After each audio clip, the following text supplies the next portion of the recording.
Hey, movers and shakers, it's your host, April Wachtel, and in today's special episode, I speak to Tobin Ellis from Barmagic.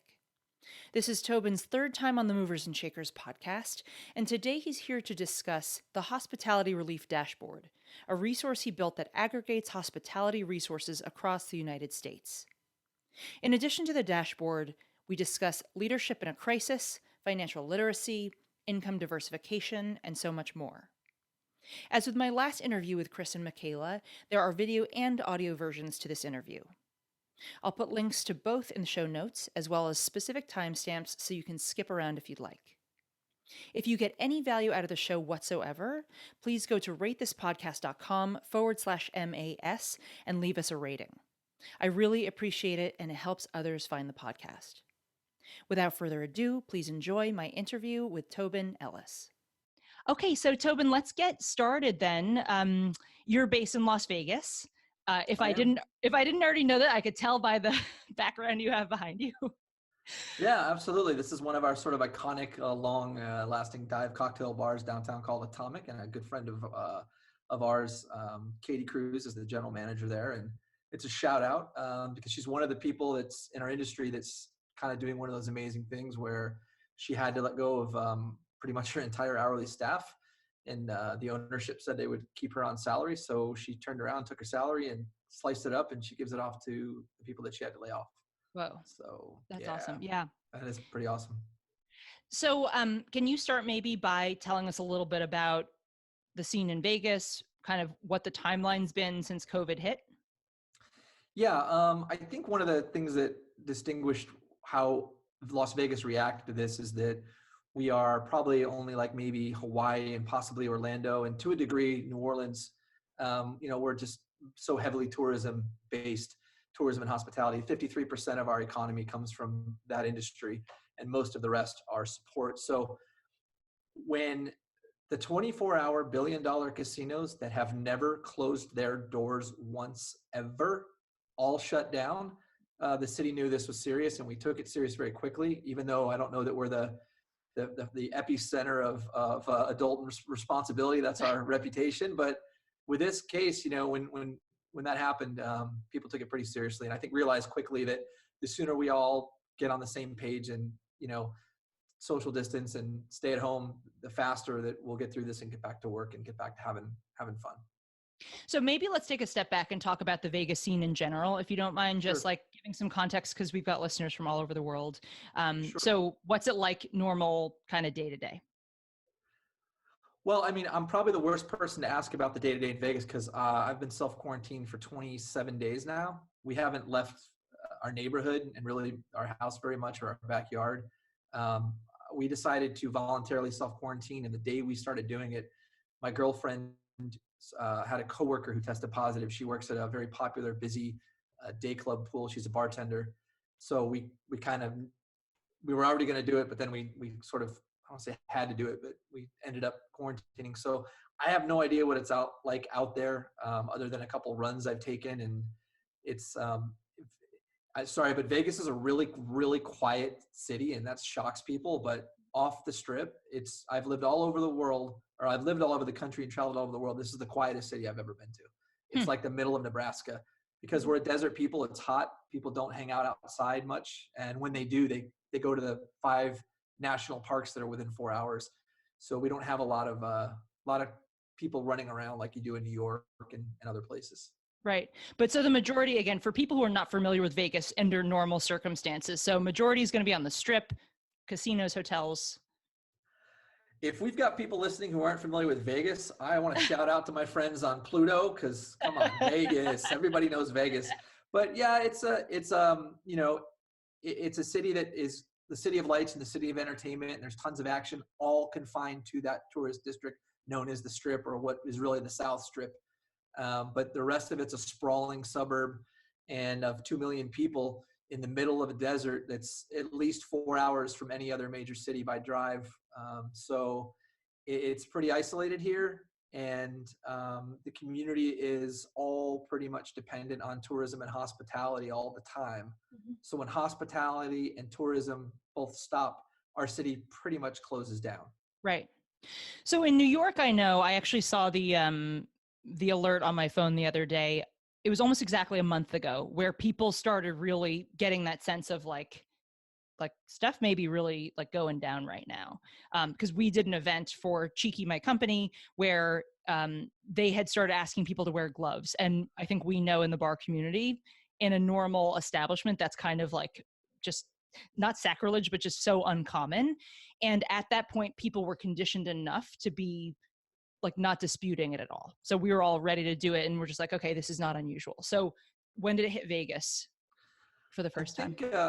think it started to hit just before St. Patrick's Day, so right around the 17th, a little earlier, when I think the first couple of things that hit the city were that MGM closed all its MGM casinos, which is 80% of the strip, closed all of its nightlife and restaurants, and then one of the largest nightlife and restaurant groups, Hakkasan, that's my girlfriend Stella works for.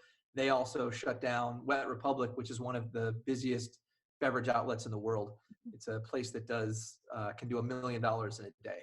Yep. And when that shut down, and that's partnered with MGM, so when they shut down, the word got out pretty quick. That was, I think it was, I don't have a memory for dates. I want to say it was somewhere around the 21st or 22nd that our governor, Steve Sisolak, closed down all non-essential businesses. That followed with the stay-at-home orders. And he's our West Coast Cuomo. He's a no BS, doing what needs to be done and not taking shit from anyone.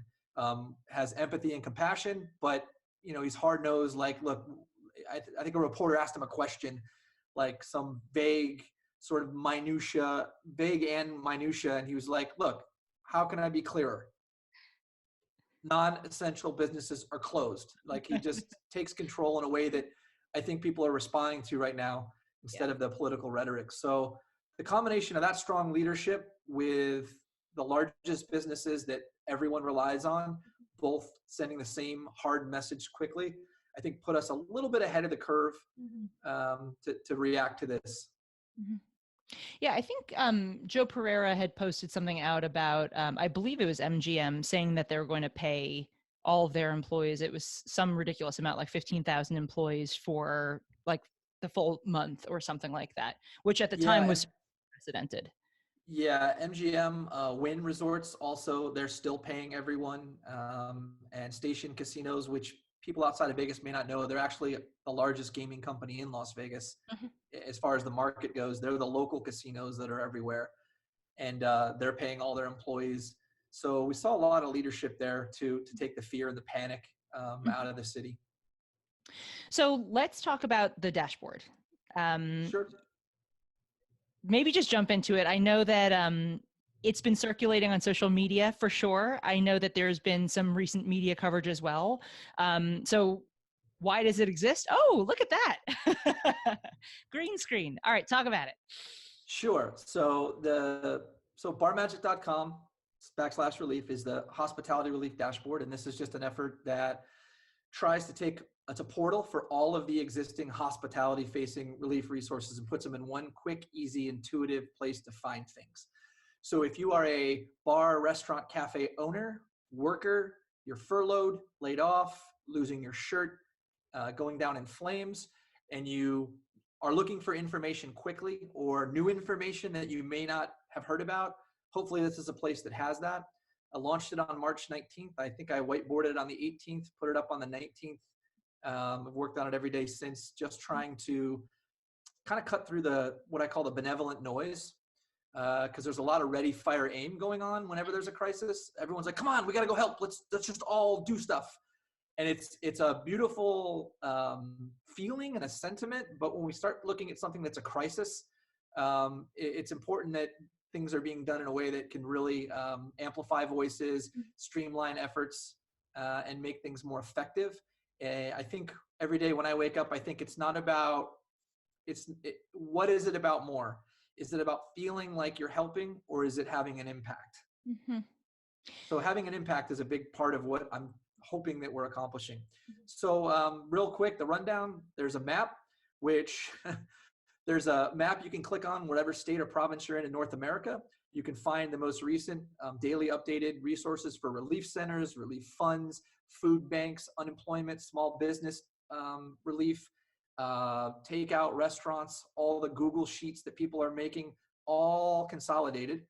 There are about 50 different articles that are all hospitality facing from major news outlets and industry rags about how to apply for the PPP financial aid specific to restaurants and how to navigate the unemployment and all your UI applications and benefits. And then there's a categorized list of all the national links for those same efforts. So a lot of little things that just can quickly get you what you need. And if you want to help, because you're not in the industry, but you don't know how to help, you can reach out and you can find things like take out COVID and dining at a distance, which are both find that restaurant that you love and buy a gift card or order from them. There are things like Ashley, William, and Naomi in Texas, under Texas in Dallas. They've got these brilliant Google Sheets and calendars of daily events and all the resources. So if you're in Dallas, boom, there's all of it, and they're updating it. And there's things like service industry tips that Jen and her crew started in Chattanooga just to support a few bartenders and bars in Chattanooga with a virtual tip jar that is now blown up and is national, and they've raised and are distributing over $100,000 already directly to Wow. people who are suffering. Wow. So you can find all that stuff on there. I update it multiple times a day. It started on the 19th with 18 links, everything I could find. As of last night, we're up to just over 400. Jesus. Yep. So why did you make this in the first place? And like, have you dealt with a crisis before and have experience with crisis management? Like where did this originate? It started just from, it's a combination of both. So first thing was that my girlfriend and I both have asthma, and we needed to stay inside, which is not my nature. But I stuck inside. I guess over time, I've learned that when a lot of people are trying to do something, the first thing I do is sit back and listen, read, watch, and research, get the landscape figured out, and then see what the missing need of the market is, and then ask myself, what are the specific, truly unique skill sets, talents, and resources that I have that I can contribute that will actually possibly help? Instead of, I know how to make cocktails, I'm going to run out and do cocktail videos or whatever it is. And not that that's a bad thing, it's a great thing, but I assumed there would be lots of people talented and more talented at that doing that. I assumed that the liquor brands were going to come up with some sponsorship and some charity donations and all these things. So I just kind of waited. And in my research, I noticed that every website had the same 9 or 10 funds or resources listed. And being an experienced designer, I'm in the UX, UI, XD space and have been for a long time. I look at how does the human brain parse information? How do we like to get our information? And I saw a lot of sites that had great intentions, but were very hard to read and navigate. A lot of noise, a lot of opinion and commentary, which I don't think when you're in crisis, that's what you want. Mm-hmm. So I said to myself, can I build something that I don't have the money or the resources or the talent to build an app? Can I build a website that lets people figure out what they need to find? And my first thought was, if I'm in Ohio, I don't care about what's going on in Nebraska when I'm in crisis. I need help now. So I'm going to go to Ohio. So the map was the first idea, and it just kind of grew from there. Yeah. As far as crisis, go ahead. No, go ahead, please. A couple of years ago on October 1st, we had the worst case of domestic terrorism in the country at the Mandalay Bay shooting. And my girlfriend and I were having dinner at Sparrow and Wolf, a restaurant in Chinatown about 2 miles from that. And it was the closest I had been directly to a kind of a crisis. I wasn't in New York during 9/11. My girlfriend was. The next day on social media, it started getting around that the blood banks needed blood badly. They needed donors. Within 2 hours, every blood bank in Clark County, where we are here in Las Vegas, had lines, half a mile long lines, hundreds and hundreds of people trying to give blood.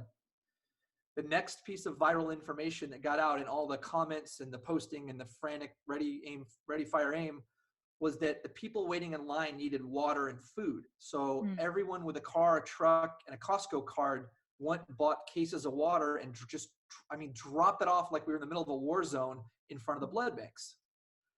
About an hour later, Metro came on social media and said, please stop dropping off cases of water. You are blocking first responders' paths. Right. And the next morning, the blood bank said, please stop lining up to donate blood. We don't need blood. We have more blood than we can know what to do with. Thank you. And you're blocking the roads for people to get in and out. And that really hit me and said, because I was sitting at home going like, okay, let's rush out to a blood bank and let's go get water. But I was also paying attention and saw these little things coming up and going, wait a minute, is that what they need? Mm-hmm. That human desire to run out and help, to give care, that hospitality gene is hard to fight because it has great intentions. But I just think that in a crisis, a little bit of organization, a little bit of calm, a little bit of rational thinking can amplify all those efforts. Yeah. So I guess that was my training, if there was any. And it just made me say, I don't want to add to the noise. You know, Yeah. I want to rise above the babble and of the crowd and try to do something that will actually help. I don't know if it is, but I know that it has the ability to. It's a tool. Right. So Right. So are you updating this manually then? Like how do you know when there's you're laughing. How do you know when there's out of my eyes. So the answer is yes. Well, it's evolved. So, and I had also started a bartending organization 20 years ago that ended up being in 200 countries with 10,000 members, and had the help of a developer back then, Jim Allison, who was the vice president of the FBA, Flair Bartenders Association. And we learned a lot in those 4 years. And I knew when I pushed publish on that first page, the first night on the 19th, I knew most of what I was getting into. I knew I'd have to get this to scale quickly. And even though I have no resources, and I also my girlfriend lost her job, and I lost effectively my company just kind of tanked as well. Hopefully there's some lifelines that will come through and some people that will pay some invoices, but we're all dealing with that right now. But anyway, what I did at first was I was manually just adding to a map devs table and coding by hand. Within, I want to say, 2 days or 3 days, I put up a form that populates a Google sheet that I can then cut and paste, but I still had to code it all. And then an amazing thing happened. I reached out to the USBG. I got on a call or Zoom with Kyle McHugh and Kim Hasserud and also Bridget Albert. And they connected me with Tony McGuire at Beam Suntory, who is their IT guru. And out of the goodness of his heart, Tony, in these evenings, wrote some code that takes that table and turns it into HTML. So I don't have to sit there I was doing probably 6 to 8 hours a day for the first 7 to 9 days, I think, manually updating the map. He wrote some code. It's a lot further now. And that took that 6 to 8 hours down to about 30 minutes a day, which is incredible because now I have more bandwidth to try to help more. And now we're trying to help with the crowdsourcing and push that out. So on the top of the page, let's see if I have it real quick right here. I think I might. No, that's not it. But anyway, when you go to the page, right at the top, there's a red button that says add to the map. Anybody can go there, click on it. It takes, honestly, as long as it takes to send me a text, an email, or put a Facebook post up, it's like 11 seconds. You can submit it and help with that process. Yeah. So right now, I probably spend about 2 to 3 hours a day scouring for new information. And so I can add to the map myself, but it's starting to take off. And I notice each day I get a few more people that are clicking in and adding resources. I hope that it can become a true crowdsource so that I can divert my energies to trying to sharpen the knife of this tool and make sure that it's being effective, as well as work on some other stuff we can talk about. But there's a crowdsourcing piece in there that's just taking off. Yeah. And it's mostly automated, but it needs some work. I'm looking for a developer. If there's a developer out there who loves to eat or drink and misses their bars and restaurants, unless you hate food, I would love some help turning this into a little bit more robust and a little more powerful of an automated tool. So this is something I've been thinking a lot about. As you said, there's so much noise going on right now, and it's all driven by the human desire to help and to make a difference. And I think that so many people don't know what to do, that just feeling like they are doing something. Yep. It makes everybody feel a little bit better. So what would you say to people who are trying to start their own thing? Again, I've got an opinion on it. But would you recommend that they do what you do, kind of take a step back and see what resources are gaining traction and jumping in and helping those, or going off on their own? Absolutely. I would agree with that. I think my message has been collaborate, don't duplicate. Yeah. I think, I'll tell a quick story. I woke up the other morning and was tagged, which happens a lot now, which is great. And I read the post, and it was it was a member of the hospitality community who said, "Hey, has anyone thought to put all the hospitality relief resources in one place? If not, post your comments here and I'll start a Google sheet." And this was like 3 days ago, and I'm 15 days in.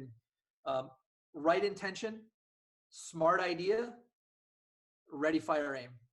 So people tagged me and said it already exists, and a bunch of people said, "Oh, you beat me to it." So I reached out to this person and said, "Hey, I've got this going, and whatever you want to work on or do, let me know. We can collaborate." And I got a reply on a comment that said, "Oh, that's great. I'm going to do it too." Mm. And it was just kind That of like kills me. It it was a kills head scratcher. But I know, I hear what's happening. What's happening is there's another need here that I'm not going to pretend didn't motivate me. There's a need for human purpose when it's taken away from you. me. Hmm. 3 million people in our industry lost their jobs in the first 3 weeks of March. Hmm. They don't have purpose right now, and they're looking for it. And they're smart, and they're capable, and passionate, and they care, and they want to do more than just help someone else with something they built. And that's a hard human drive to fight. But the question I ask myself every morning, truly, every day I wake up and I may take a moment and I get present and I say, who am I doing this for? Who is this helping? And what is the balance between the purpose it's giving me and the help it's actually giving? And then that third little bar in there those little bars are, what is my footprint? And how much bandwidth or resources am I consuming? Hmm. So even right now talking to you, I'm like, am I consuming bandwidth? Am I taking away, am I a voice that's not needed? And truly for me as a slightly older white male who grew up, you know, I think I grew up with some struggles, but learning what entitlement meant from friends of mine, Jackie Summers and things, and a term I hadn't heard until a few years ago. And then from the Me Too movement, there were a lot of teachable moments there where I learned that, even if I have an informed, semi-articulate voice, maybe my voice isn't always needed. Hmm. So I don't want to take up resources or bandwidth. I don't take any money. I don't want any money. I've had offers. It should go right to the people that need it to pay their rent, keep the bills on, and get their restaurants and bars back open. But I would say to anyone who wants to help, the best way to help, before you spend 5 hours building something that probably already exists multiple times, take 6 minutes, go into that Google search bar and look for the thing you want to build. And that's not relief crisis advice. That's business advice. Right. I mean, it's the first thing you do when you're about to create or launch a new business is you check out the competitive set. And even though we're all trying to help, it's the same thing. Like, we don't need 70 pages or sites doing the same thing. We need a couple that have all that power together that can amplify our voices and really reach the people we need to. Because what we don't need to do, I don't think, what do you think, April? I don't think we need to tell anybody in the hospitality business that we're in trouble and that we need money. Right. And that it's bad. I think we need to get that message out of our bubble and into the larger world. And we're not going to do that if we keep all just individually trying to get that message out. I think we need to get together. Right. What do you think? Oh, no, I mean, I agree. I also, I definitely don't think that there's any single solution. No. And I think that there's obviously folks in positions within the government who I don't think that they're under the illusion that any single thing is going to fix this either, because we still don't know the scope of what we're dealing with.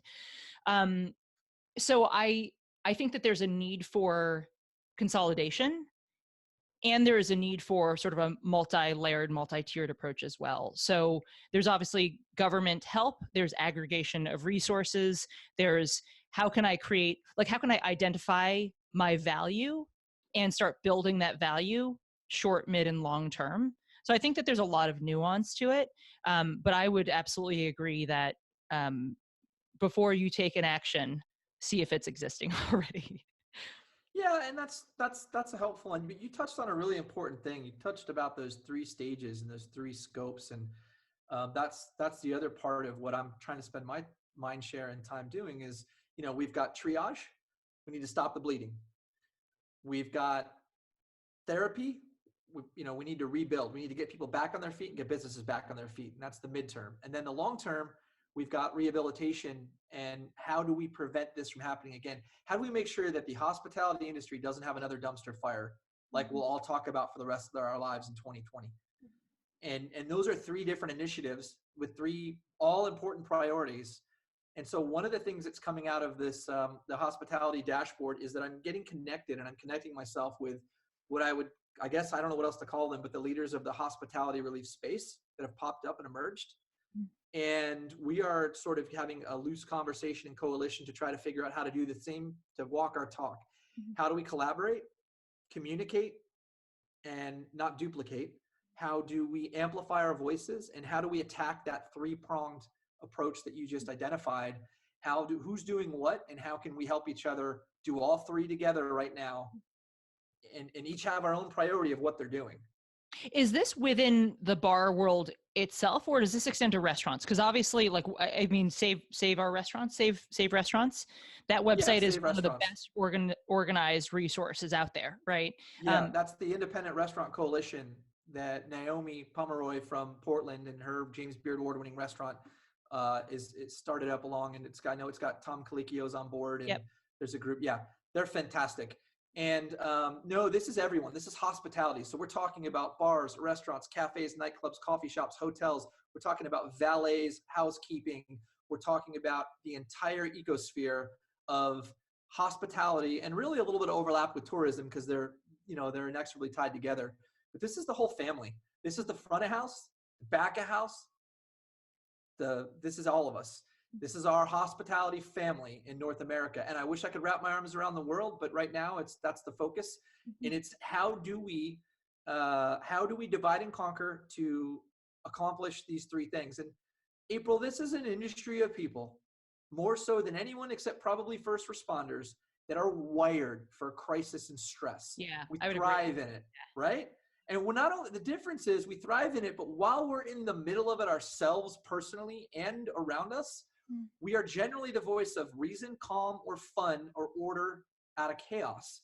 Basically, it's 15 minutes before service. There's no way we're ready. And yet somehow, what do we always do? We make it happen. I don't know if this time that we can all throw on our hospitality capes and make it happen on our own. And as to your point, I don't think there's any answers for anyone right now that oh, hey, here's the magic pill, or here's the dollar amount that's going to solve this. This might be the first time in our lifetimes that the hospitality industry can't make it happen the way that we're used to doing. And that's going to take a toll on people because we're used to pulling it out. We're used to making it work. So I think we're going to get there, but I get asked the question a lot, is there a light at the end of the tunnel? My answer is not yet. There's no light at the end of the tunnel. But you know what? There's a lot of smart people right now that are building that tunnel. Pick up a shovel, pick up a spade, and let's get together and build that damn tunnel so we can get to that light. That's where we are right now. We're in the dark, but we got a plan. So let's. So not necessarily when you built this, but at this moment, how long do you think is the life expectancy of this dashboard? Like, that's a great question. It's a great question. And so it's kind of, everything's evolving at light speed. We're here, Chewy hit it. Oh, wait, I forgot. That'll be fun. Oh. So, thanks, Chewy. So, we're at light speed on this. And part of what's happening is looking at the pivoting, just the constant pivoting. So the lifespan of this dashboard depends on what the feedback I get, how much it is or isn't helping. And right now, my only real metric is traffic. I don't take all the not the self-congratulate, but all the Facebook applause and all that. I appreciate it. That's not what's driving this. There's a lot of traffic. It's growing, and the traffic is it's about 1,000 people a day, unique people a day, which it's not nothing. It's 33,000 people I think have seen the page in the last couple of weeks. We've got 15 million people in peril. Right. So we haven't scratched the surface, but it's growing, and people are coming back to it. So I'm hoping and I'm guessing that there's something here that is resonating. And maybe if it's not giving direct help, because maybe people knew about most of the resources, maybe it's connecting people with resources, and maybe it's giving some hope. I don't know. But I guess the lifespan depends on how this crisis evolves, how other resources evolve, and what crisis means today isn't what it's going to mean for this industry in a week and a month and a year. Sure.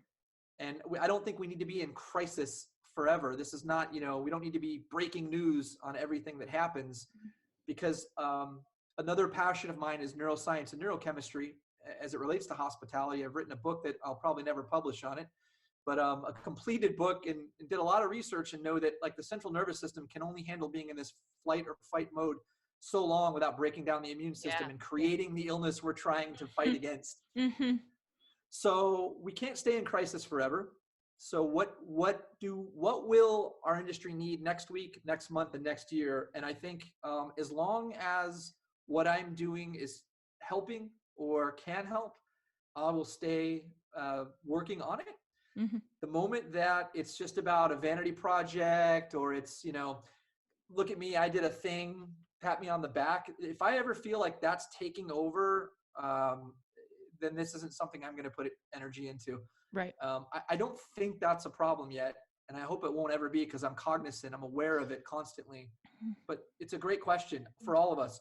How long are we in crisis, and how long do we all need to do the things we're doing?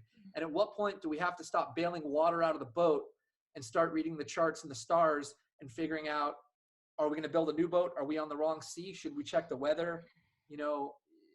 We have to decide as individuals and as organizations and communities, when are we going to get to when can we move on to the next stage, or can we, or how do we do it? I think one of the things that's very interesting about this time is that in past, there were always voices, whether it would be Danny Meyer or Dave Chang or, any single person that we could name who's high profile within the bar and cocktail world, where they were able to be the voice of reason, where they had a line of sight that was a little bit ahead of everybody else, even on the tipping issue, for example, saying, this is a big problem in our industry. Like, we need to, how do we incorporate tipping into the cost of food? And this is one of those moments where they are crippled like the rest of us. And I think that's one of the aspects that's contributed so much confusion and distress to the moment, is there's no voice that is able to guide us. I mean, the president is not not helpful in this at all. And so nobody kind of knows who to turn to. It's tough. And I was just looking up an article that's on the dashboard. There's that news section, and there's an article from a publication called Marker, and this headline just gutted me. And there's a lot of them, but this one was, Tom Colicchio spent 19 years building a restaurant empire. Coronavirus gutted it in a month. Yeah. And no one's immune from this. Yeah. And no how large and small. You look at this man right over here over my shoulder, and what he's been doing for years. Chef Jose Andres, who I've had the pleasure to have some company with a few times, a fun, incredible energy, great guy. Humanitarian, everything. Who's a massive humanitarian. I mean, that's a leader. We've got a leader there. We have leaders. We've got people emerging, new ones, which is great. And some of the existing ones are all seeing the importance of this, but the leadership you want isn't someone who gets on global television and says, don't worry, my entitled friends, those restaurants you love will be back. They just may be different people running them. Mm-hmm. You know what? How about you take a nice big glass of shut the fuck up and get out of the way? Because those are my friends you're talking about. That's my family. That's my passion. That's our passion. Mm-hmm. And wow, they won't be the same restaurant. And moreover, it's human life. Yeah, it's human life. It's like, it's bigger than that. And this guy right here gets it. This little guy right here, I'm crushing his head. Little humor, little comic relief. And you look at that picture right there on Time Magazine. Is that someone who's patting himself on the back? Does that look like someone who's proud and of what they're doing? It's not about pride and all that. It's just about help. Mm-hmm. It's about what we do in the hospitality industry and how to help it. Mm-hmm. But yes, sorry, you just said something wonderful I wanted to chime in on before I went off on my love for Jose Andres. But no. That's great. I mean, talked about an important part of this whole process. Yeah, it was just that it's just that we are used to having a person or an entity to turn to where there's comfort. The tipping and that right before that. So, yeah. The no tipping movement in in America, it was very polarized, and I'm not sure that that movement made their case, because if you went back and looked at the data after all the heartfelt articles and interviews, the data didn't suggest that that was actually a scalable model if you weren't already a very well financed large scale operation. There were always unicorns and examples, but it's interesting now, isn't it? Mm-hmm. Isn't it? It's a much different conversation now, and it's exposed the underbelly of our industry Mm-hmm. and how we haven't really taken care of our own, and we've sort of allowed that the culture of oligarchy and capitalism and greed and me first pervade our own. It got into our industry. You know, we're proud that we're this family, but have we looked after our whole family? Right. I mean, the fact that I have people who I call muggle folk who aren't in our industry, the daywalkers. You know, I walk my dog, and one of my neighbors who's a pretty, doing pretty well, and has a couple homes she rents, and she's very upset. She said, I feel for my renters who tell me they can't pay their rent, but I'm sitting here going, hey, you don't have 2 weeks worth of bills in your savings. Mm-hmm. You don't have a couple months. I worked my whole life to prepare myself for things like this, and you didn't, and now I have to bail you out. And I hear her, and you can't argue with that logic. But when I look at it, I go, I didn't say anything to her, but I'm thinking, you do know that more than half of America lives with less than $400 in their Yeah. savings, right? Yeah. Yeah. You know that there's a lot of people, restaurants pay this week's revenue pays last week's bills. Mm-hmm.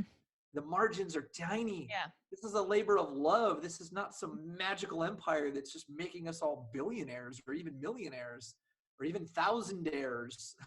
So it's a conversation we have to have. How do we look after paid sick leave? Mm-hmm. I mean, come on, and I know you work in restaurants. You don't take a day off because you're sick. Right. You don't. You Right. can't. You can't afford it. Mm-hmm. You can't lose that shift. That shift is your third of your rent or whatever it is, or it's the groceries for next week. There's no, and you can't work from home right now. Right. There's no answers. Right. So we have to take a look once we triage, and once we get in through some of the therapy and the PT and getting people back on their feet, we need to look at what are we going to do differently? What are the answers? I mean, what do you think? Is it unions? Is it no tipping? Is it some sort of other infrastructure and architecture to the model, the business model that the rest of the world uses? Salaries instead of, I mean, we're talking about splitting tips and sharing tips equally, or eliminating tips and taking out of profits. A lot of countries, they just pay salaries, and your value as an employee, just like every other field, determines your salary. Mm-hmm. If you're a new server, you get a low salary. If you're a rock star who can produce and you've got a reputation and a resume, you get paid more. What's the system, and how do we move to it? Yeah. Or do we move to it? Yeah. I've been thinking about this a tremendous amount. I mean, I think maybe even 6 months ago, the dialogue around financial literacy in our industry, it came up on social media. And this is something that literally 5 years ago, I would say that I was probably slightly above average within the hospitality community in knowing this information, and had terrible financial practices myself. In the past 5 years, I've evolved that. So I'm in a much better position than I was before, thankfully. But quite frankly, none of this is taught in the schools. None of this is in all of the programming that we have access to in and around the hospitality industry. And again, not to blame the hospitality industry, but these are basic core life skills to ensure that you are financially stable, or at least understand how much money you're making. This is not taught at any point. So in one sense, you can look at it from that perspective of there's a huge population within the United States who has never experienced any sort of education in that area. And then from the government's perspective, are they doing anything to prevent the people, the impoverished, like the people in the worst financial situations, from getting into those emergency situations in which they become homeless and then start draining the system in other ways? I think that there's a million contributing factors here. And I think the thing that is scariest to me is that, let's say in 2 years, we are solidly in the new normal. I still think we're going to have 25 to 50% less bars and restaurants than we have today. Where are these people going to work? There are so many questions and few answers, as you've just pointed out. I'm in my work, that's my job, is to ask lots of questions and try to hone in on the best questions. And I've been doing that for 23 years in my business. So I don't get freaked out when there's not answers. I actually get excited, which is maybe not the best word to be using in this context, but it's true. I get excited to solve problems because when I hear the word problem, I hear puzzle, Mm-hmm. and I like to solve puzzles. So you're right. Where are they going to work? There's so many unsolved problems and questions. And by the way, I haven't decided yet if you're Jedi or Sith, but you're always reading my mind. Oh, You're always on to the exact thing that needs to be talked about that maybe hasn't been. Mhm. But and that was fun and funny. And now I just lost your point again. Damn it. That's okay. Before where people are going to work, remind me again, because it's exactly what we have to talk about. No, I mean, that's the core idea of like, my biggest worry is when this whole thing kind of like settles down, there's still going to be a hole. Financial planning. Yeah. So you're right. And I think if it's time for some honesty with ourselves as an industry, we do an incredibly poor job of financial planning and putting money away for a rainy day. And most all of us are guilty of it. Mm-hmm. And the way out, at least for some people that are stressed about that, there's some simple ways out. And I hope to get the bandwidth to start throwing those resources up. I know people are working on it feverishly, so I can find those resources or help the people that want to build them. But this is what I do for companies, small and large. I reverse engineer pro forma and projections for companies as large as Starbucks and IHG and et cetera, project basis. And I look and say, what are the hidden costs that are going to bite you, that you didn't see coming, that you may or may not know about as they move into new spaces? So I'm not suggesting that I do financials for Starbucks, but when they move into, as they have, the LBW space and the hospitality space more and more, when I was consulting with them for a couple of years, I start pointing those things out and asking those questions. And with an independent restaurant owner who wants to open a bar, when I'm looking at their capital cost budgets and I'm saying, well, you're missing a few things. An Ansel system is going to cost you 30 grand. And they're like, well, what's an Ansel system? Mm-hmm. And I'm like, okay, we need fire suppression if you want a kitchen. Mm-hmm. And we start to uncover that.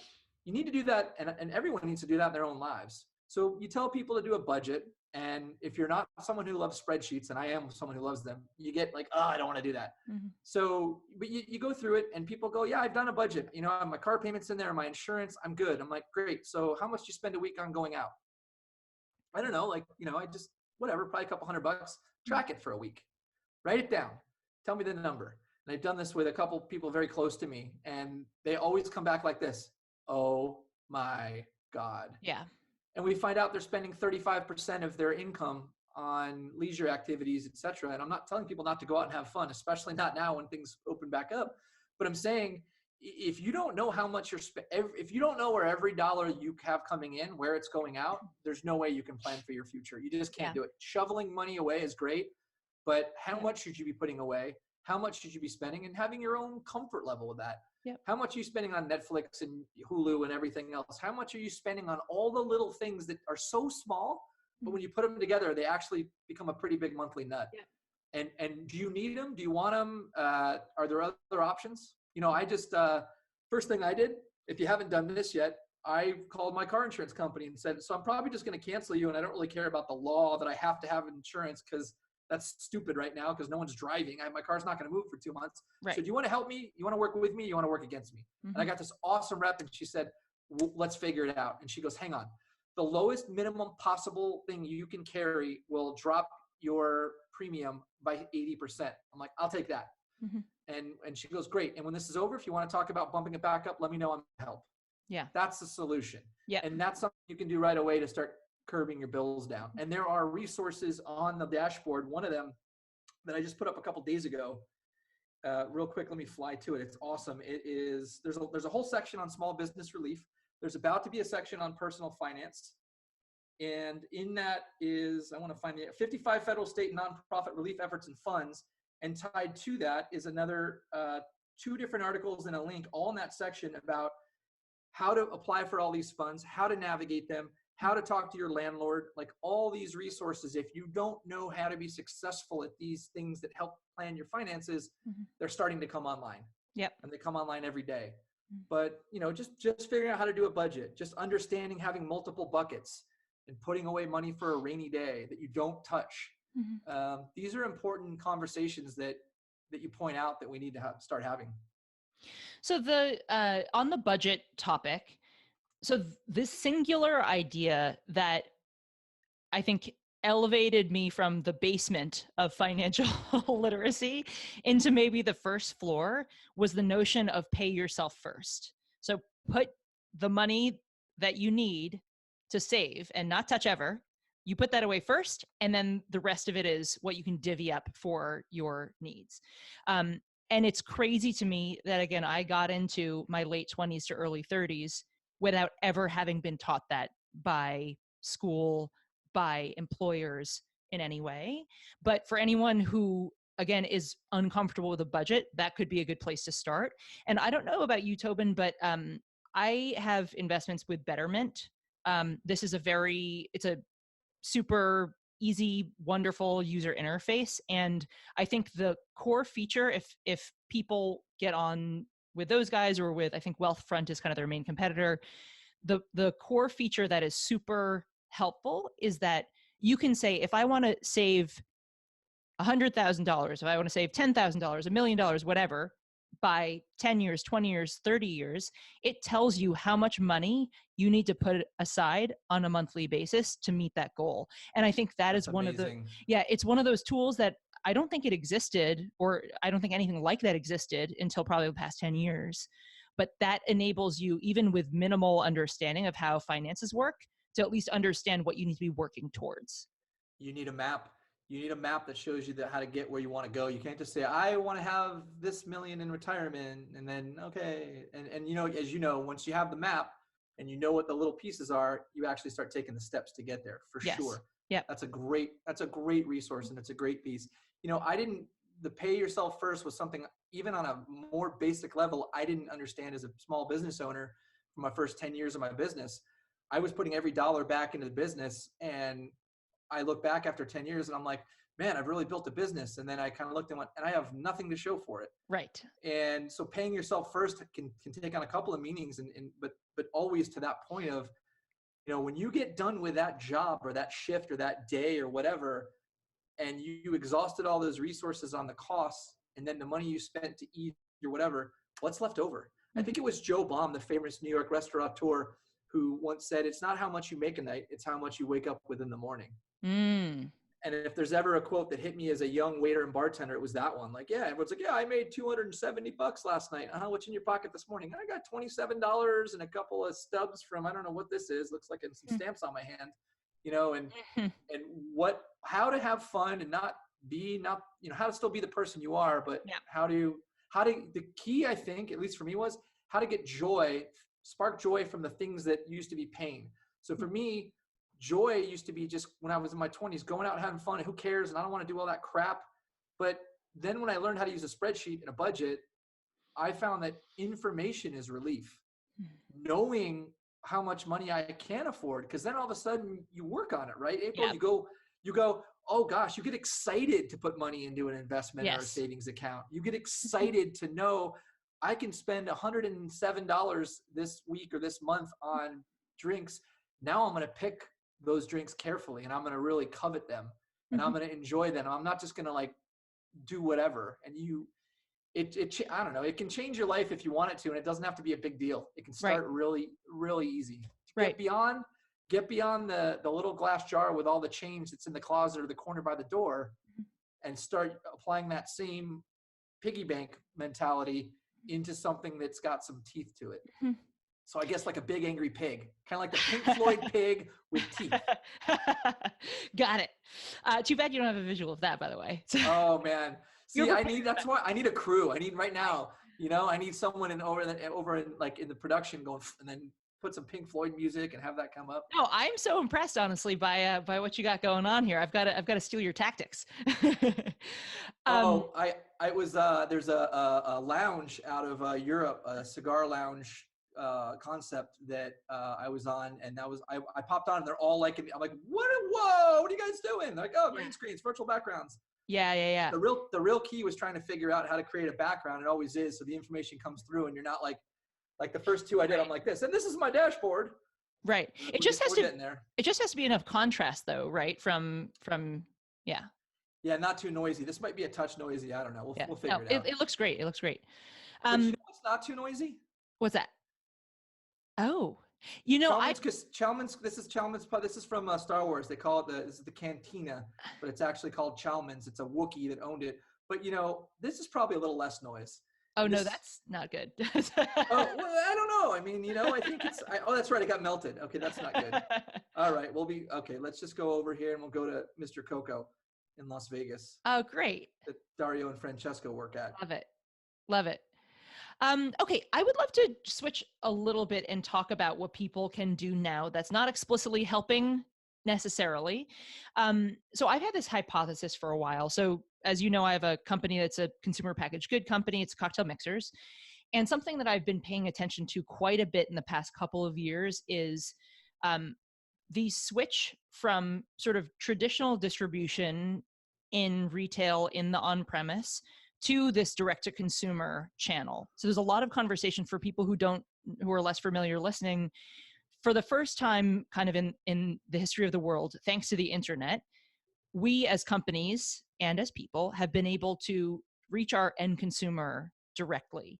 And while I think no place in my imagination would I have imagined this happened so quickly within the hospitality industry, I think that's kind of where we landed right now, which is people were working in bars and restaurants, and all of a sudden they now are speaking directly to the end consumer. And we're seeing a lot of innovation around this, which is really exciting. And I know, Chris Lauder and Michaela, who I'd interviewed from Shanghai, they were doing an incredible job of spreading conversation about the cocktail scene in China that's been developing this, again, DTC approach over the past 4 or 5 years. So very innovative cocktail kits, cocktail delivery, like really lovely custom touches. And obviously this is now happening around the world. Liquor laws are being relaxed within the United States, where previously, obviously, they were incredibly strict. So I think a lot of people are now, or hopefully are now looking and saying, what kind of, like, where's my value? Like, what's my thing? And so I'm wondering if you have any thoughts around that. For sure. And you just reminded me of a couple things from the Barmagic dashboard. There's a resource that popped up. I mean, I'm sure it started sooner, but it's been on there for a couple days. It's, let me get the name right. I just put it up there 2 days ago. There is a sourced craft cocktails that is basically that same idea of they're like Uber, they're a technology company. They're using their platform for allow bars and restaurants, cocktail bars that are making craft cocktails to ship them locally and beyond locally to move into this new economy. Now that we say bye to old earth, I'll give Leo DeGroff the credit for that amazing term. I do miss old earth. But, the distribution, the channels of distribution, the models are all changing. The disruption is incredible. And it was already heading that direction, as you noticed and pointed out, and pivoted with your work and launched your company. But it's really a conversation I've been having as well with my larger clients for a while. A lot of these companies didn't have voice of the customer because their customer were the distributors. Mm-hmm. And we need the distributors. And distributors are a vital part of this process. But there is room and there is need for more than the traditional model of a manufacturer sells to distributor sells to retailer sells to end user, and this 3 and 4 tier system. It doesn't mean it has to go away. It just means that there's an opportunity to enhance it for the gig economy that we've moved into, and this digital virtual space we're going to be in for a little while, and nobody knows for how long. Mm-hmm. Mm-hmm. And I know, I love that meme that's like, I'm really confused. All the scientists are saying I should take this seriously, but 3 people that got C's in high school, I went to high school with, are telling me not to worry about it. Everyone's got an opinion, but the people that have the information and the training and the expertise, nobody knows when this is going to change or how it's going to change. So in the meantime, this is the new normal already. We're in it. It's not coming. Here it is. And what do those channels look like? And what are the benefits? The biggest benefit I've seen out of this pivot to direct to consumer, direct to sort of consumer facing directly, is the voice of the customer. We're finding out what they really think and what they really want. and not what the distributor will buy Mm-hmm. and warehouse, or what the distributor thinks they want to, what they're good at selling.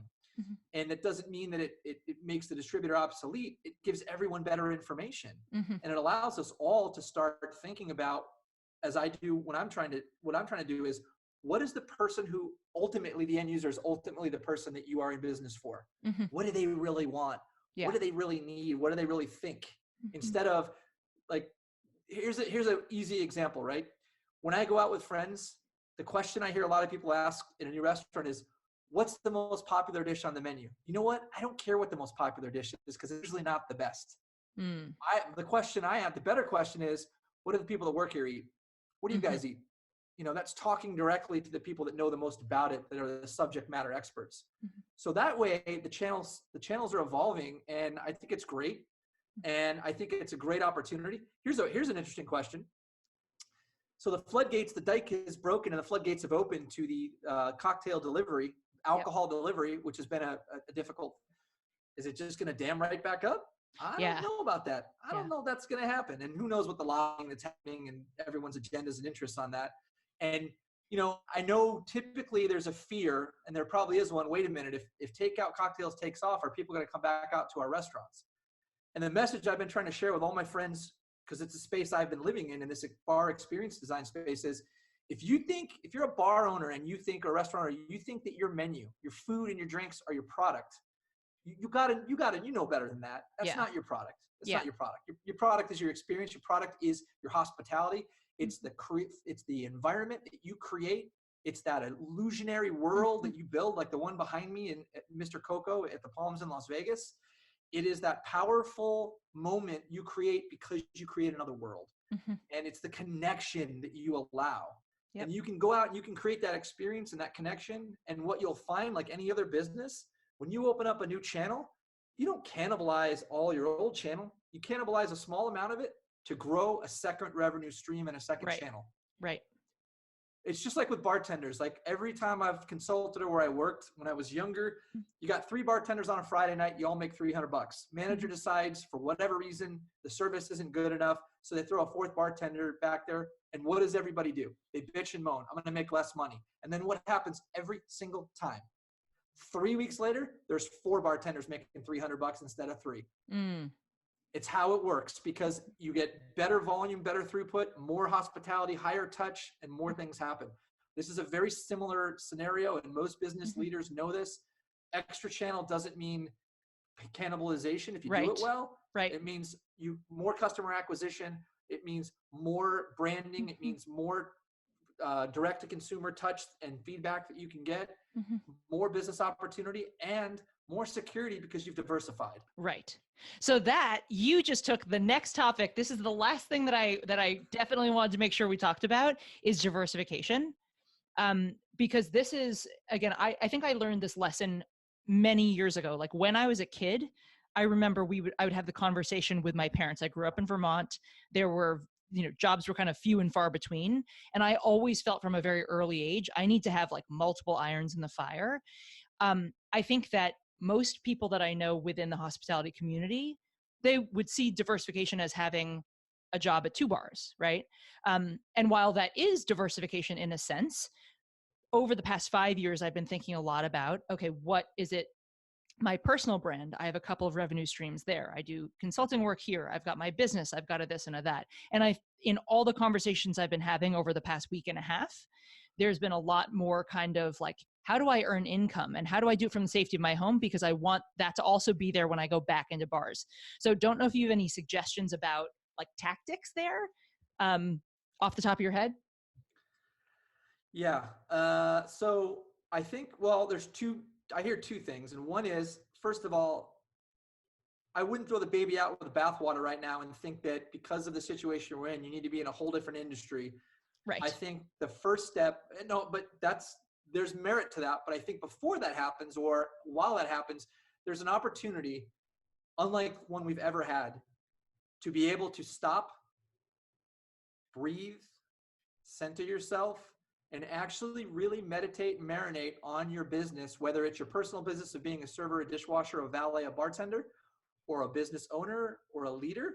Mm-hmm. You've never had this time, most of you. Every owner I've ever talked to says, yeah, those are all great ideas. I don't have time. My days, I don't Mm-hmm. have time. Well, guess what? You got the time now, Yeah. most of you. So now is that time, and people are diversifying in ways they never thought of, like Jimmy Yeager at Jimmy's in Aspen. He just sent me his Instagram post yesterday. They've got a little ice cream cart on a bicycle, but it's a refrigerated cocktail and snack truck or snack cart. Oh. And one person goes out with a mask and gloves and everything's sanitized, and they, it's a no contact delivery, and they can do a cashless system, and they go around and they're thinking about things in a way that fits their brand, but it's different. That they Yes. never would have explored had this not happened. Mm-hmm. So seeing the opportunity in it and taking advantage of the time you have Mm-hmm. is step one. But step two, you're right. Now, what other skills do I have, and do I want to work in a restaurant? Is this my life's dream or not? And if it's not, now's the time, right? Mm-hmm. So on the Barmagic dashboard, we've got some of those links to the 450 free online courses from Harvard and Yale and all over the world, and the Bar Smarts resources if you want to get better at the industry. So there's places right now to go out and for free and ananas to get the training and the information. My girlfriend's doing it. She's like every day, and she's exploring a great, the most popular course. I think it's on the Yale, or is it the Harvard or the Yale, on rewiring the brain and mental health. Mm. And it's a great way. But I think that the thing that I did for my own business about 7 years ago, I had a lot of revenue. I had a staff that varied between about 6 and 10, and I was standing in a restaurant in North Dakota that I had built the hospitality company, managed all the construction, helped onboard most of the employees, designed all the spaces, the menu engineering, the costing, every piece of it. And I'm standing in this kitchen, and I did the entire menu and flew chefs into Vegas to learn the secrets of street tacos on the flat top and all this kind of stuff. And this dish comes out, and I look at the AGM, and I said, what's that? And everyone's like, those are the sweetbreads. And I'm like, when did those come on? And they're like, 2 weeks ago. And I was like, holy shit, I am so out of touch with my own work. And I realized that the joy that I get isn't in being an admin or a leader. I'm a creator. I love to actually create and build and excite people about learning and teaching and, that kind of thing. So this is what I did. I took a simple 2-column spreadsheet, and I listed every service my company offers. In the next column, I put how much revenue or the percentage or the amounts it brings in. And then I forgot about it. And then I did on another column, how much joy I get from those activities. Mm-hmm. Mm-hmm. And then for the first time in like 15 years, I looked at it and I went, oh, I'm doing all the stuff, I'm spending the most time on the things that I get the least joy out of that bring in the least amount of money. That's Mm-hmm. smart. Mm-hmm. So I pivoted my approach to my own model as an individual in a small business, and I started focusing on the things that brought me the most joy. Mm-hmm. And turns out within a very short period of time, the revenue was a little lower, not much, but my joy was through the roof. Mm-hmm. And instead of being an admin, I was a creator again. Mm-hmm. So that process applied to the personal bartender, waiter, person in the industry is, now that you have the time, when you're done watching Crazy Tiger people and and binge scarfing jalapeno cheddar Cheetos, not that I know about that, they're really hard to get right now, is to go, what are the things that I love doing? Yeah. What are the things I get paid to do, and how much time do I spend doing them, and break it all down into one metric. How much per hour do I get paid to think, to build, to whatever, and start to learn who you really are. And that course I mentioned, and shoot, I'll try to get you a link to it. It breaks down. It breaks down like you go through a whole series of testing, a lot like the Myers-Briggs, and you go through and you learn what your real best strengths are that you should be leveraging. Learn about yourself. Think about the things that give you pleasure and joy, because those are the things you're going to do. Yeah. No one's going to stop you from doing, right? And those are the things you're going to be good at. Exactly. So find out what your superpower is, and start putting some time into building those superpower muscles. And don't think that you have to pick this like predefined career path today. Just pick what those things are and see where they take you. Mm-hmm. Mm-hmm. I mean, I think that's excellent advice. That 20 some years ago, I started bar consulting technically in 1993, 94, when a bar owner from another bar wanted to pay me to help him do what I did at the bar that I sort of brought back to life and did a lot with. And that's when the light bulb went off, and it was this simple. The thought was, other bar businesses will pay me money on the side to just do the things I love doing that I'm good Yeah. at. Sweet. I think there were one or two other bar consultants that existed on the planet. And that all sounds like I'm patting myself on the back, but really it was hard and scary because it was such a lonely space because no one knew what the hell I did and they didn't Sure. understand it. And they wanted me to be a teacher and do all this other stuff. And I'm like, no, I want to do this. And they're like, what? Like marketing and programming and training and finance and all these things for bars. And they're like, well, what the hell is that? That's not a job. Well, here we are 23 years later and it's a job. It's a career. It's now a field. You know, beverage consulting, bar consulting, and hospitality consulting is a legitimate field. Everyone's like, yeah, I'm one. I know that. They didn't know it 25 years ago. So maybe you can create your dream job by realizing that you don't have to plug yourself into a box. Yeah. You've never had another time in life when there was an opportunity for introspection, muscle building of every kind, spiritual, mental, physical, business savvy, and business opportunity. The economy is about to shift and nobody knows where it's going. Yeah. There's ideas, right? Like you have ideas, I have ideas, and there's informed ideas and projections about where we're going to go. But that means there's opportunity. This is a global gold rush in a way once we get out of triage. Right now we focus on relief and triage. Yes. Relief in a few months, in a quarter or two or next fiscal is how do we adopt and adapt for the new economy and the new world and new earth. So I have this philosophy. I just came up with this morning, but I think that we are in a collective dissociative fugue. So people are confused about their identities because all of the trappings of our like identity markers are gone. You don't dress the same. Most people are not wearing pants during the day. You know, like, I was like, this is, you know, this is all happening now. I saw Trevor Noah doing the Daily Show with his scruff. I'm like, I'm good. No, but I may be wearing pants right now, April. I may not be. I know. Nobody knows. Nobody knows. And I hope we never know. No offense. True. No, none taken. But the positive side of this, I think, is that all of the things that we have told ourselves about, I'm not an artist, I can't do that, I'm limited to X, Y, and Z jobs, all of that's gone.